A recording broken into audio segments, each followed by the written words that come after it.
श्री गुरु चरण सरोज रज निज मन मुकुर सुधार। वर्ण रघुबर विमल यश जो दायक फल चारु। सियावर रामचंद्र की जय। पवन सुत हनुमान की जय। बोलो भाई सब संतन की जय। दुआ संख्या 176 के बाद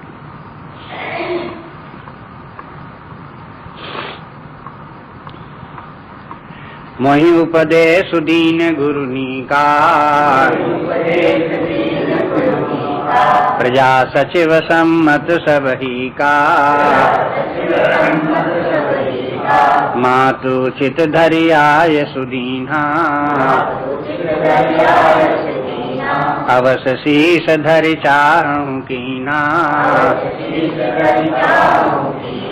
गुरु पितु माति स्वाम हित बानी। सुनि मन मुदित करिय भली जानी। उचित की अनुचित किए विचारू। धर्म जाय सिर पातक भारू। तुम तो देहु सरल सिख सोई। जो वाचरत मोर बल होई। यद्यपि यह समझत हूँ नीके। तदप होत पर तोष न जी के। अब तुम विनय मोर सुन लेऊ। मोहि अनुहरत सिखावन देहु। उतर देहु क्षम अपराधु। दुखित दोष गुण गणहीन साधु। पितु सुरपुर सिय राम बन। करन कहु मोहि राज।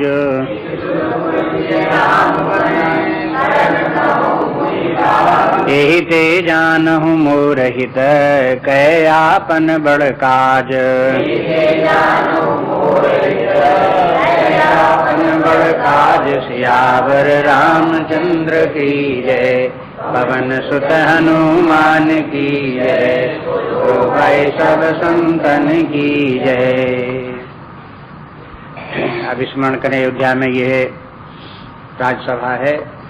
राजभवन में यह सभा चल रही है, जिसमें कि भरत जी शत्रुघ्न के सहित वशिष्ठ जी, मंत्री लोग, माताएं, नगर के वासी, ये सब लोग उपस्थित हैं। उसमें वशिष्ठ जी ने नीति और धर्म की शिक्षा देते हुए भरत से यह आग्रह किया कि वो राज्य का कार्य संभालें। मंत्रियों ने भी उनका समर्थन किया, कौशल्या माँ ने भी उनका समर्थन किया, और जो नगर के आए हुए लोग विशिष्ट जन थे उन्होंने भी समर्थन किया। अब सबकी बात सुनने के बाद अब भरत जी जो है वो अपने मन की बात कुछ कहना चाहते हैं, सो कहते हैं। वो सबसे पहले तो जिन लोगों ने जो कुछ भी शिक्षा दी उसका समर्थन करते हैं कि आप सब लोग तो ठीक ही कहते हो, धर्म की बात यही है, नीति की बात यही है, ऐसा तो करना ही चाहिए। ऐसे करके पहले उनका समर्थन करते हैं सबका। कहते हैं मोहि उपदेश दीन गुरुनी का। गुरु ने हमको बहुत अच्छा उपदेश दिया। और प्रजा सचिव सम्मत सबही का। प्रजा के माने यहाँ पर बैठे हुए जो महाजन लोग थे उन लोगों ने भी समर्थन किया, मंत्रियों ने भी समर्थन किया। कहते सबका सम्मत यही है, मैंने सबकी राय यही है जो वशिष्ठ जी ने कही वही। माँ तो चिरधर आयुष दीन्हा। और माँ कौशल्या ने मैंने भी उन्होंने जो कुछ कहा, आज्ञा दी, वो भी ठीक ही कहा। अवश्य शीश धर चाहूं कीन्हा। इन सब लोगों का जो आदेश या शिक्षा जो कुछ है वो हमें अवश्य करनी चाहिए, हमें उसे सिरोधार्य करना चाहिए। यहाँ से प्रारंभ करते हैं। इसलिए पहले तो जो कुछ कहा उसका समर्थन करते हैं सब लोगों की बात का, लेकिन समर्थन इस प्रकार से करते हैं कि उसके पीछे भावना ये है कि इतना अपर्याप्त है। बात तो ठीक ही है, लेकिन पर्याप्त नहीं है, कुछ और भी उसके आगे की बात है। ये संकेत भरत जी का है। अब यहीं से आगे मिलता जाता है, आगे कहेंगे कहते हैं कि यद्यपि सब लोगों ने जो आदेश दिया वो हमें करना चाहिए, लेकिन यद्यप के माने क्या है कि माने फिर भी कुछ हमारे मन में कुछ और बात है। अब यहाँ जो है भरत जी ने वशिष्ठ जी की जो बात थी उसको उपदेश करके स्वीकार किया।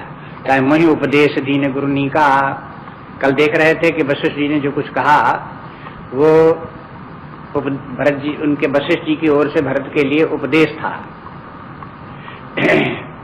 उपदेश के माने धर्म क्या है, नीति क्या है, उसके अनुसार क्या करना चाहिए, ये उपदेश था।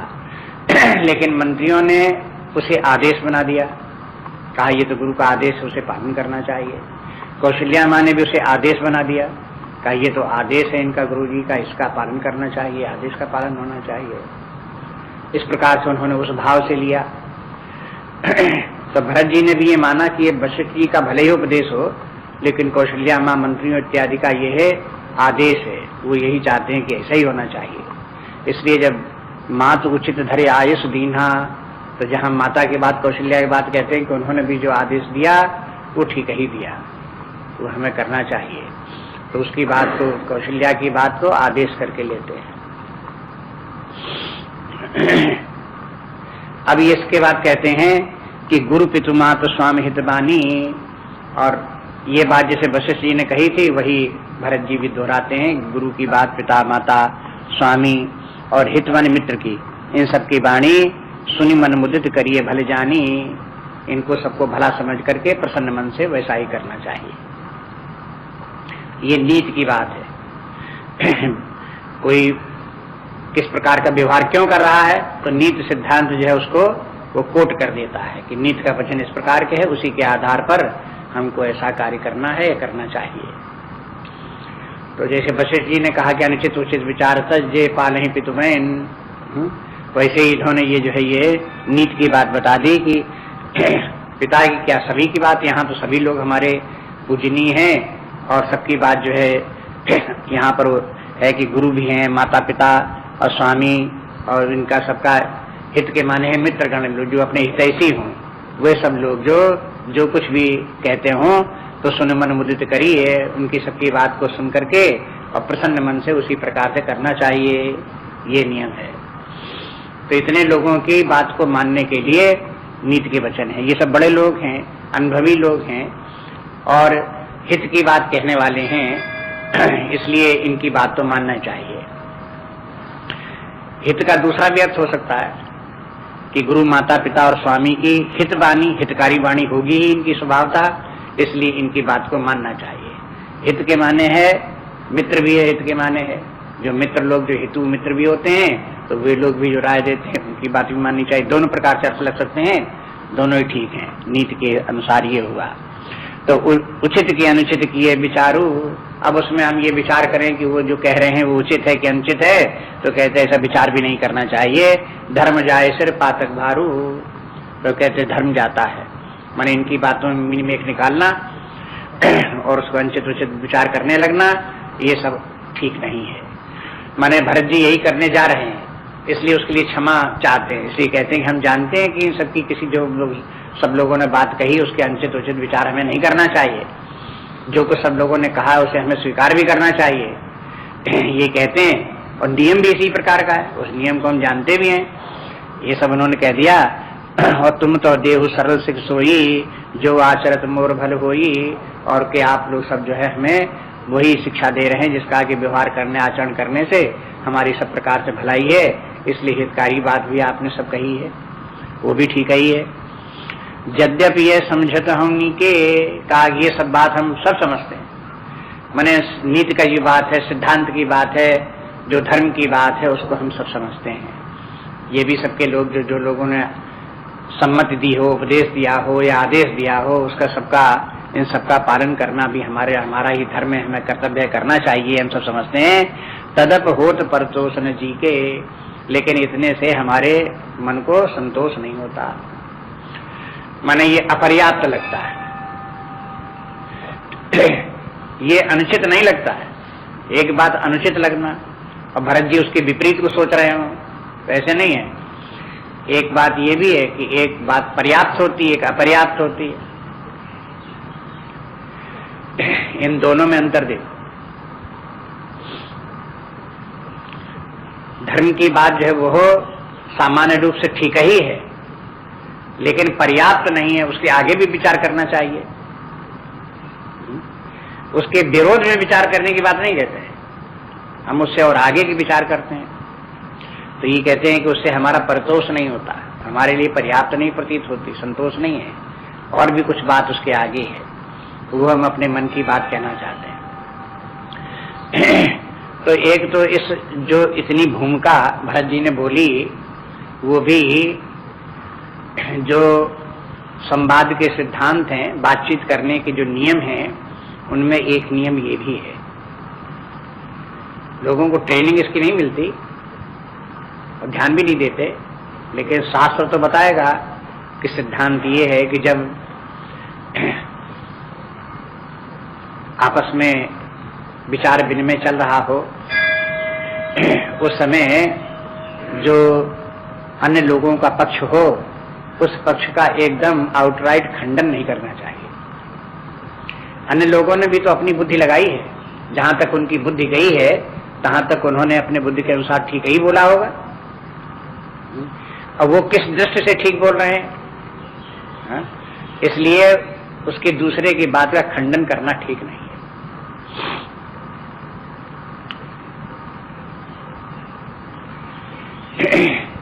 गीता में देखते हैं जैसे अर्जुन जो है वो बीच बीच में भगवान से पूछता है कि आपने ये बताया, ये बताया, ये बात हमारी समझ में नहीं आई, ये कैसे हो सकता है। तो प्रायः देखते हैं कि भगवान कृष्ण जो है अर्जुन का समर्थन कर देते हैं, अर्जुन तुम ठीक कहते हो। अब वो ठीक भी नहीं है, लेकिन ठीक है, तो एक दृष्टि से ठीक है। अब जैसे अर्जुन ने कह दिया कि भगवान आपने तो ये समत्व योग ध्यान करो और समत्व भाव को प्राप्त हो जाओ, एक ही तत्व सर्वत्र विद्यमान है, नाम रूपात्मक जगत मिथ्या प्रतीति मात्र है, ऐसा करके उस अवस्था में, ज्ञान की अवस्था में पहुंच जाओ। लेकिन ये सब हमको बहुत कठिन दिखाई देता है, क्योंकि मन बड़ा चंचल है, इसलिए मन में इतनी एकाग्रता नहीं आ जाती कि समत्व भाव को ये प्राप्त हो जाए। तो अर्जुन की इस बात को भगवान ये नहीं कहते कि अर्जुन तुम तो बेकार की बेवकूफी की बातें करते हो, ऐसे थोड़े कहा जाता है, ऐसा थोड़े ही है। तो उसको कहते हैं कि अर्जुन तुम ठीक कहते हो, ऐसा ही है, मन बड़ा चंचल है। माने वो मन की जो प्रकृति है उसका समर्थन करते हैं कि अर्जुन कोई झूठ थोड़ी कह रहा है, गलत बात थोड़ी कह रहा है, ऐसा है ही, मन होता ही है। लेकिन अब दूसरी बात उसके आगे की भी बात है कि ऐसा थोड़ी कि मन इसी प्रकार का चंचल अशांत बना ही रहता हो। अरे भाई, उसको ट्रेन भी किया जाता है, उसके आगे की बात भी समझो, उसको युक्ति लगाओ, उसके साथ में वैराग्य भाव लाओ, अभ्यास करो, तो फिर मन को ट्रेंड हो जाएगी, एकाग्र बनेगा भी। उसके आगे की बात ये भी तो है। तो ये इसलिए फिर भगवान फिर आगे की बात और बताते हैं। ऐसे नियम यही है कि जहां संवाद हो, वहां कोई दूसरी बात कहता हो तो पहले उसकी बात का खंडन न करो, समर्थन करो। और हम लोगों से प्राय गलती यही हो जाती है कि जब हमारे मन की बात अगर किसी ने नहीं कही तो उसके ऊपर टूट पड़ते हैं, आज तुम तो कोई बात कर रहा है, तुम ऐसा करते, ऐसे करके ऐसे करने लगते हैं। ये जो है असांस्कृतिक लक्षण है, जिसमें कि कल्चर नहीं है, संस्कृति नहीं है। जिनको ट्रेनिंग संस्कृति की, कल्चर की प्राप्त नहीं हुई है, वे लोग इस प्रकार का व्यवहार करते हैं। शास्त्र तो कल्चर सिखाता है कि हमारा व्यवहार किस प्रकार का होना चाहिए, कैसे जीवन जीना चाहिए, जीवन के तरीके क्या हैं। उसमें एक तरीका ये है कि अपने विरोध की बात भी अगर कोई कहता हो तो पहले उसकी बात को एक तो ध्यान से सुनो। जैसे भरत जी जो हैं, चाहे उनकी मन की बात न हो रही हो, लेकिन वशिष्ठ जी ने इतना लंबा भाषण दिया तो भरत जी शांतिपूर्वक सुनते रहे। बीच में ये नहीं कहने लगे कि आप जो कहते चले जा रहे हैं उन समझ गए, अब हमारी बात सुनो, ऐसे नहीं। उनको खूब कह लेने दो, जब तक कहना था कह लेने दिया, और उसके बाद में मंत्रियों जो कुछ कहना था वो भी कह लेने दिया, कौशल्या माँ ने कहना था वो भी सब कहने दिया। तो एक सुनने की भी सामर्थ्य होनी चाहिए। एक जो है इसमें जो है ये है वार्तालाप के सिद्धांत में ये भी है कि दूसरे की बात को सुनने की का धैर्य व्यक्ति को डेवलप करना चाहिए। अगर दूसरे की बात हम नहीं सुनते हैं तो ये भी एक प्रकार से असभ्यता की बात है। अब कई नियम है उसमें, सब धीरे धीरे करके ध्यान दें। इसी प्रकार से जो बोलने वाला है उसे भी इस बात को ध्यान रखना चाहिए कि जो हम बोल रहे हैं वो दूसरा व्यक्ति उसको अनुकूल देख रहा है कि नहीं देख रहा है, उसके ऊपर इसका ठीक प्रभाव पड़ रहा है कि नहीं पड़ रहा है, उसे वो प्रिय प्रिय कैसा है लग रहा है, तो दूसरे के मनोभाव को समझते हुए बोलना चाहिए। अब ऐसे नहीं हमें तो अपनी बात कहनी, तुम्हें चाहे जैसे लग रहा हो, हमें उससे कोई मतलब नहीं, तुम चाहे जैसे सोच रहे हो, हमें क्या मतलब, हम तो अपनी बोले चले जाएंगे। ऐसे भी नहीं नियम है। बोलने वाले को भी दूसरे की बात को ध्यान में रख करके बोलना चाहिए और दूसरे व्यक्ति को सुनना भी चाहिए। एक की बात जो बोल रहा है उसको धैर्यपूर्वक सुनना चाहिए। बहुत बार तो ऐसी स्थितियां होती हैं कि व्यक्ति लोग अपनी समस्या सुनाते हैं कि हमारी ये कठिनाई पड़ गई, ऐसे से ये हो गया, ये मुसीबत हो गई, वो परेशानी हो गई, इसको ऐसे किया वैसे किया, तो अपने दुख का वर्णन बहुत बार करते हैं व्यक्ति। उस समय उसके दुख के निवारण करने का सबसे पहला तरीका ये है कि व्यक्ति अगर कुछ नहीं कर सकता है तो उसके दुख को धैर्यपूर्वक सुन ले। सुन लेने मात्र से दूसरे व्यक्ति के दुख बहुत कुछ घट जाते हैं। अब ये न कहो कि तुम इतने बखान करते चले जा रहे हो, इससे क्या फायदा, हमें इससे क्या मतलब, हमारा क्यों टाइम नष्ट करते हो। ऐसा नहीं, ये दूसरे का उपकार है।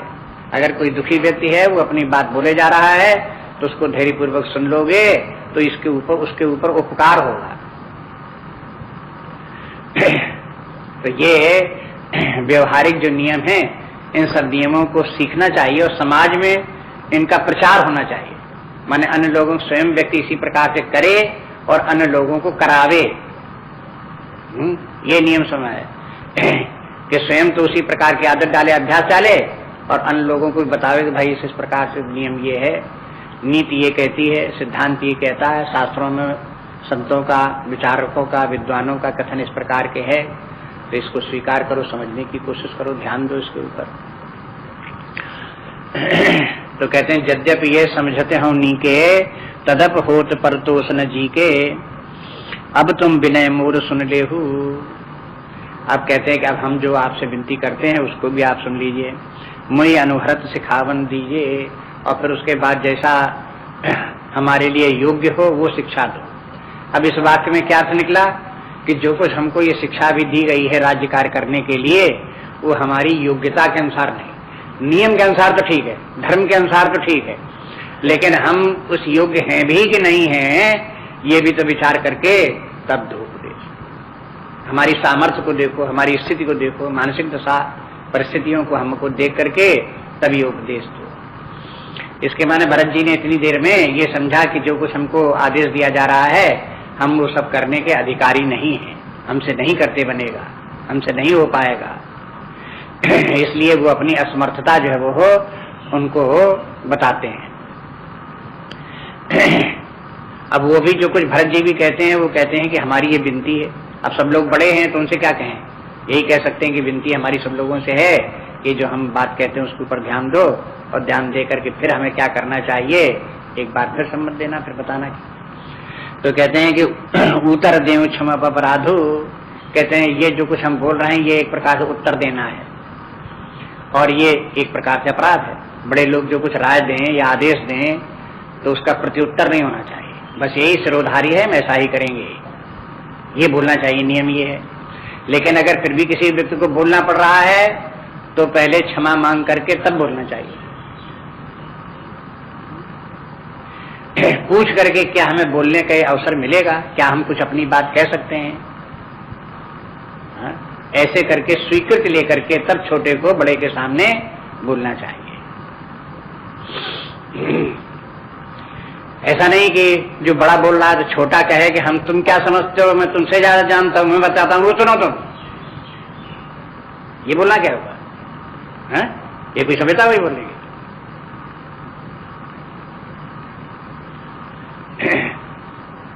इसलिए जो है वो एक तो बड़े के सामने बोलना ही नहीं चाहिए, उत्तर ही नहीं देना चाहिए, लेकिन परिस्थिति बस कुछ कहना भी पड़े तो उसके लिए क्षमा मांग कर। ये बात कोई यही बात नहीं है, रामचरितमानस में तुलसीदास ने जगह जगह इसी बात को ड्रामेटाइज भी किया, ऐसी करके दिखाया भी है लोगों को कैसी करते हैं।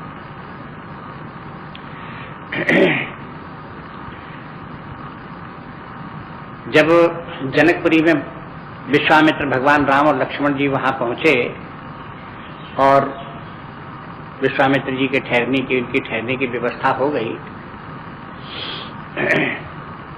तो उस दिन लक्ष्मण जी का विचार हुआ कि एक नए शहर में आए हैं, एक बहुत अच्छा राज्य है, नगर देखना चाहिए, यहाँ की कैसी व्यवस्था है, कैसी रचना है, सब नगर कैसा बनाया गया है, देखें चाहें। तो लक्ष्मण जी के ये मन में आया, तो लक्ष्मण जी ने इसी भाव से भगवान की ओर केवल देखा, लेकिन भगवान लक्ष्मण जी के मन की बात को समझ गए। तुलसीदास जी ऐसे कहते हैं, उनकी मन की बात को समझ गए। उनसे कहा, क्या नगर देखने का विचार है क्या? तो लक्ष्मण जी ने स्वीकृत की कि हाँ ऐसी बात। तो भगवान राम ने कहा, तो चल करके विश्वामित्र जी से, गुरु महाराज से स्वीकृत लें, तब चलें। अब उनके यहाँ जब स्वीकृत लेने के लिए दोनों जाते हैं, तो जहां वो बैठे हैं विश्वामित्र जी, तहां ये दोनों जाकर के केवल खड़े हो जाते हैं। ऐसे नहीं कि दरवाजे से पूछते चले आवे, बोलते चले आवे, चिल्लाते चले आवे, जाकर उनके सामने केवल खड़े रहते हैं। विश्वामित्र जी उनकी तरफ देखते हैं और फिर उनसे पूछते हैं कि कहो, क्या कुछ कहना चाहते हो क्या? तो जब उन्होंने इस प्रकार के बोलने की स्वीकृति दी, तब भगवान राम बोलते हैं कि लक्ष्मण जी नगर देखना चाहते हैं, अगर आपकी आज्ञा हो तो हम इनको नगर दिखा रहे हैं।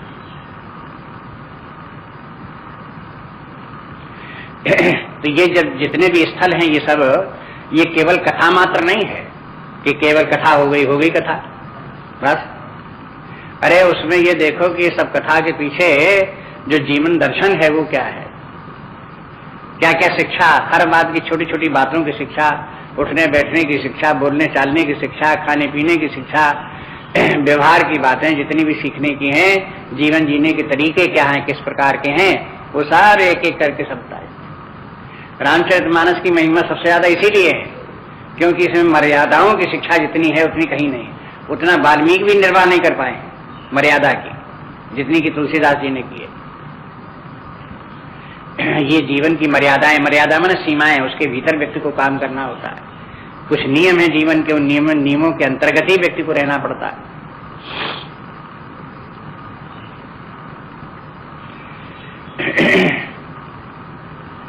तो उतर देव क्षमा अपराधु और दुखित दोष गुण गण ही न साधु। अब एक नियम ये बताया कि बात ये है कि सज्जन लोग तो उन लोगों की बात पर ध्यान नहीं देते जो लोग दुखित होते हैं। जो दुखी होंगे उनके गुण दोषों के ऊपर ध्यान नहीं दिया जाता, क्योंकि दुखी व्यक्ति की बुद्धि जो है वो काम नहीं करती। एक नियम है, एक मूलभूत सिद्धांत मनोविज्ञान का ये है कि अपने अंदर दो शक्तियां हैं, एक तो विचार शक्ति है, दूसरी भावना शक्ति है। भावना या संवेग जब बहुत प्रबल होते हैं तो बुद्धि काम नहीं करती है। बुद्धि बराबर कार्य करती रहे और सही निर्णय देती रहे, इसके लिए ये आवश्यक है कि संवेगों के ऊपर, भावनाओं के ऊपर अंकुश रखा जाए। संवेग क्या है? जैसे काम, क्रोध, लोभ, मोह, इनके भी सभी के संवेग हैं। प्रेम का भी संवेग है, दुख का भी संवेग है, हर्ष का भी संवेग है। ये सब जितने भी संवेग हैं, ये सब मानसिक स्तर पर उत्पन्न होते हैं। और ये संवेग जब उत्पन्न होते हैं तो ऐसे होते हैं जैसे आंधी तूफान उत्पन्न हुआ और बुद्धि जो है वो उस समय आच्छादित हो जाती है। जैसे सूर्य को बादल ढक लें, इस प्रकार से भावनाओं के बादल बुद्धि को आच्छादित कर लेते हैं और विचार करने के सामर्थ्य व्यक्ति में उस समय नहीं होते जाते। जो लोग इस बात को जानते हैं वो ये भी ध्यान देते हैं कि दूसरा व्यक्ति अगर दुखी है तो इसके मन इस समय संवेग में है। अब इस समय जो कुछ उसके मुंह से बात निकल जाएगी तो वो बिना विचारे होगी, इसलिए उस जो बिना विचारे बोल जाए उसकी बात के ऊपर ध्यान नहीं देना चाहिए। विचार करके अगर कोई कहे तो उसकी बात पर ध्यान दो। एक जगह जैसे तुलसीदास जी कहते हैं, बातुल भूत विवश मत बारे, ते नहीं बोले ही वचन समारे, तिनकर कहा करिए नहीं काना। जो बातुल हैं, भूत विवश हैं, मतवारे बने जिन्होंने नशा खाया हुआ है, ये सब विचार करके वचन नहीं बोलते। तो देखो आप कहीं कहीं देखोगे सड़क पे कोई शराबी है और हाथ पैर उसके लुढ़क रहे हैं और जा रहा है, बड़बड़ करता चला जा रहा है, तो लोग बाग उसकी बात उसको देख करके हंसेंगे, लेकिन उसकी बात को देख करके कोई उसको सार्थक नहीं मानेगा। ये बात इस प्रकार ही कह रहा है, उसको लेकर के कोई लड़े उसे सुनी कह रहा है, अरे शराबी बेकार करता चला जा रहा है, उसकी बात पर कोई ध्यान नहीं देता। और तुलसीदास जी कहते हैं, जिनकर महामोह मद पाना, तिनकर कहा करिए नहीं काना। और जिन्होंने मोह रूपी मदरा पी रखी है, उनकी तो बुद्धि बिल्कुल ही चरने चली गई है, अब वो कहां बुद्धिपूर्वक विचार करके बोल पाऊंगा, इसलिए उनकी बात पर ध्यान नहीं देना चाहिए।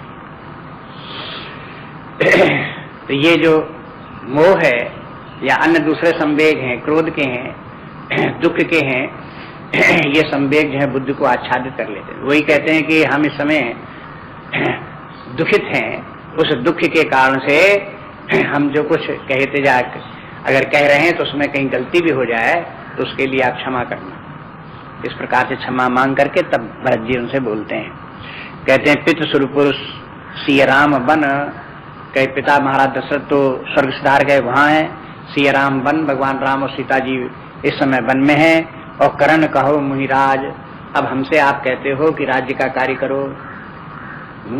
तो कहते हैं, ये हिते जानहु मोर हित, कहे आपन बड़काज। इससे आप समझते हो कि हमारा कोई हित होने वाला है, हमारे हित की बात आप कह रहे हो।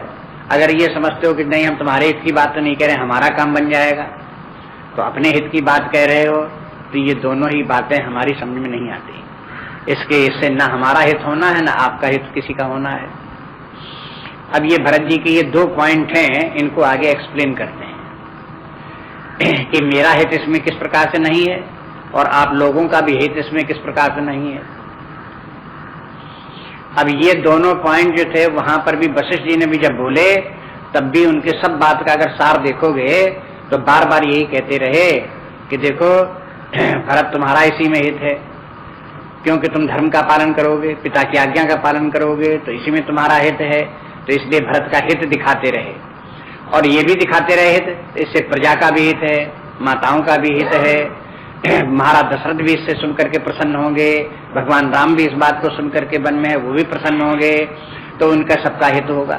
तो वशिष्ठ जी यही दोनों बातें कहते रहे, इसमें सबका, अगर तुम राज्य कार्य करते हो तो इसमें सबका हित है और तुम्हारा भी हित है। अब भरत जी कहते हैं इसमें न हमारा हित है न सबका हित है। क्यों नहीं है? पहली बात तो यही। अब इसको आप ऊपर वाली पंक्ति से इसको जोड़ो जहां ये भरत जी ने ये बात कही। अब उसके पीछे जो भाव है वो हो प्रच्छन्न है, साफ साफ नहीं। अगर महाराज दशरथ स्वर्ग सिधार गए और भगवान राम वन में हैं, इस अवस्था में अगर भरत जी ये सब राज्य कार्य करते हैं तो इनसे न भरत का ही हित होता है न प्रजा का हित होता है।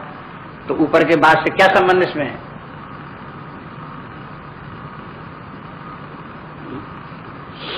देखो यहाँ ये कि अब भरत जी की बात जो है साधारण नहीं है, बड़ी गंभीर बात भरत बोलते हैं। और भरत की बात इतनी गंभीर है कि उसके बाद भी सब लोग जो हैं दांत के तले उंगली दबा करके रह गए, आश्चर्यचकित रह गए, किसी सबकी बोलती बंद हो गई, कोई भरत का प्रत्युत्तर नहीं कर पाया। इसलिए भरत की बात में भी क्या बात हो सकती है उसको समझने की जरूरत है और गंभीरता पूर्वक, शांति पूर्वक। अब यहाँ तो प्रवचन चल रहा है तो उसके पीछे लेके थोड़ी सी बातें बताते हैं, नहीं तो किसी को एकांत में बैठ करके इनके एक एक शब्द को ध्यान में दे करके मनन करना चाहिए, सोचना चाहिए ऐसा बोलते हैं तो क्यों बोलते हैं, कैसे बोलते हैं, क्या कारण है, क्या अर्थ इसका हुआ, कहाँ तक भाव जाता है। ये चिंतन है, स्वाध्याय चिंतन उसके साथ में करो। अगर भरत जी की बुद्धि के साथ अपनी बुद्धि मिला पाओ तो भरत का भाव समझ लेंगे, लेकिन अपनी बुद्धि को लौकिक बनाए रखो और भरत की बुद्धि अगर पारमार्थिक है और उनके साथ बुद्धि के साथ हमारी बुद्धि नहीं मिली तो उनकी बात समझ में नहीं आया। अरे कहें ये तो बकबक करते हैं, बेकार की गलत लगता है, भरत की महिमा नहीं समझ में आएगी। इसलिए इन सब बातों को समझने के लिए अपने आप को भी उसके स्तर पर ले जाना पड़ता है। लोग बात चाहते यही हैं कि वेदांत बड़ा कठिन है, उसको सरल बनाओ और हमारे स्तर पर लाओ। वेदांत ये कहता है कि वेदांत बहुत ऊंचा है, कठिन जरूर है, लेकिन तुम अपने आप को ऊंचा बना करके उसको समझने की कोशिश करो। दोनों में से कौन बात सही है, कौन उचित है, स्वयं विचार करके देखो।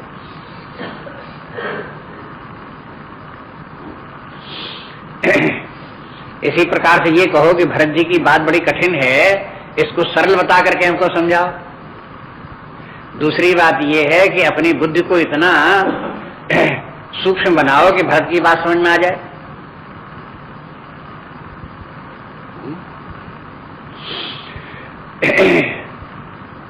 ये सब इसलिए कह रहे हैं कि भाई इस अवस्था में फुर्सत है, आराम से बैठे हुए हो, ये सब जो है ये है एक प्रकार के समय का बहुत अच्छा सदुपयोग है।